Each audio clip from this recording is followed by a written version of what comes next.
Hey everybody, it's Tasha, and this is my recap and review for the Legends of Tomorrow episode of Crisis on Earth X.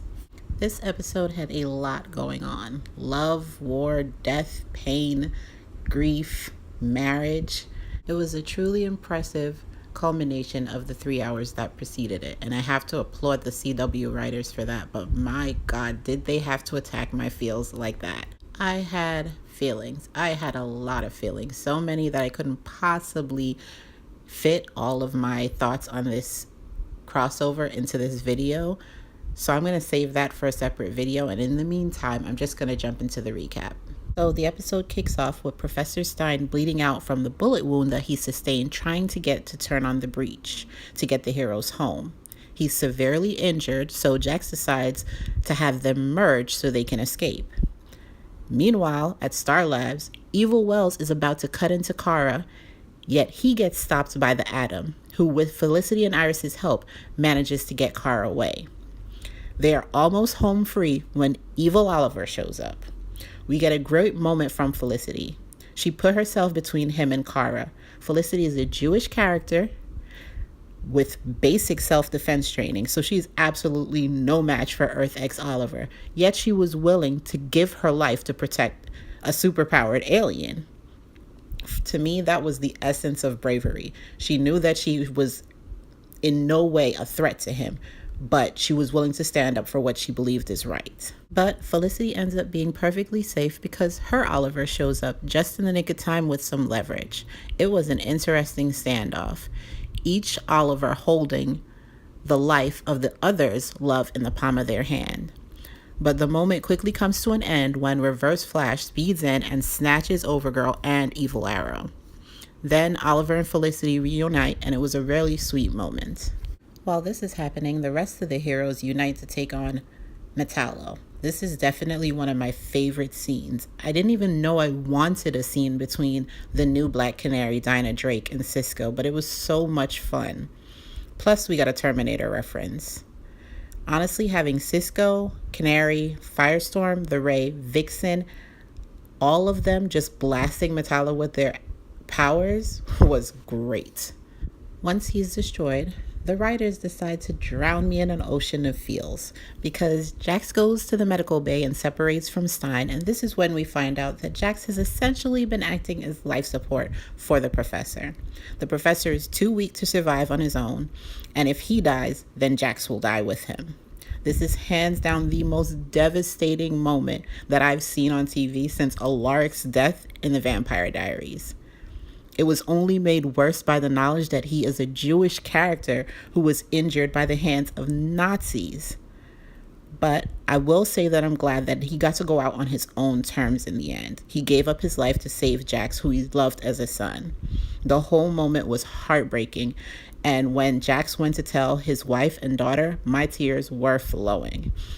He was such an integral character who affected the lives of everyone around him on both shows, The Flash and Legends, and I'm glad they gave him the swan song that he deserved. As heart-wrenching as that was, it definitely added stakes to the entire storyline because then the heroes have to bring home a win. They have to honor that sacrifice. So we get back to the main plot and we see Earth X Oliver is still desperate to get Kara's heart for Overgirl. Since the heroes aren't willing to betray a friend and give her up, he decides to attack the city and kill innocent civilians. The heroes face off in one of the most amazing fight scenes on any superhero show. We had Wild Dog throwing grenades, the Atom catching a ride on Mr. Terrific's T-Sphere, Barry playing tag with Reverse Flash all over the city, Agent Canary delivering some serious hurt on those foot soldiers, and the Green Arrow trading blows with his evil half. But I think my favorite moment was Supergirl asking Overgirl to step outside. That was a great Superman 2 reference. We also got the Wave Riders battling it out.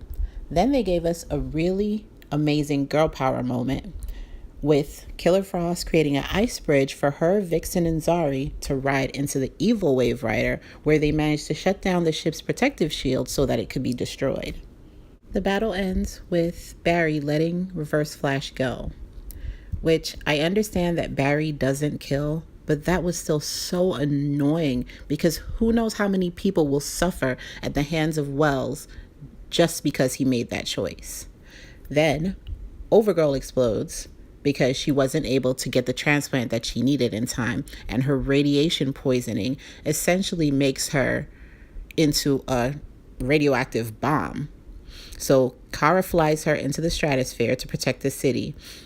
And when evil Oliver realizes that he lost his wife, he gets so overcome with grief that he gets distracted. And this is the perfect opening for Green Arrow to take him out. That was so satisfying. And honestly, considering Oliver's hero journey and the battle he has had with himself and the darkness inside him, that must have been satisfying for him to kill the evil version of himself. Then we get the professor's funeral, which was another tearjerker. And I'm really interested to see how the rest of the crew is going to be affected by his loss going forward through the rest of the season. We get to the goodbyes. We get a really good Agent Canary moment. Sarah really helped Alex move forward and let go of her doubts about separating from Maggie. Then it's time for Team Supergirl to head off, and I absolutely loved that Oliver was so freaked out about the fact that him and Kara were married on Earth X that he's like, I'll hug your sister, but you, Kara? Fist bump. So we end the episode with our final two couples, but it doesn't stay that way for long because a crossover isn't a crossover unless you have John Diggle freak out, throw food, or vomit from Barry's super speed. Poor Dig was just minding his business when Barry shows up and snatches him to perform an impromptu wedding ceremony. I am so glad this happened because the death of Stein was so depressing and we really needed to go out on a joyful note. Now, I know that a lot of people are already in a rage that Olicity got married too, but I'm not. I did a video on the likelihood of this happening back in September. It needed to happen. Far too much time has been spent on the will they, won't they, should they, shouldn't they with these couples. That needed to be put to bed so the focus could be on other aspects of the storyline. Could the wedding have been handled a bit better, a bit more tactfully? Sure.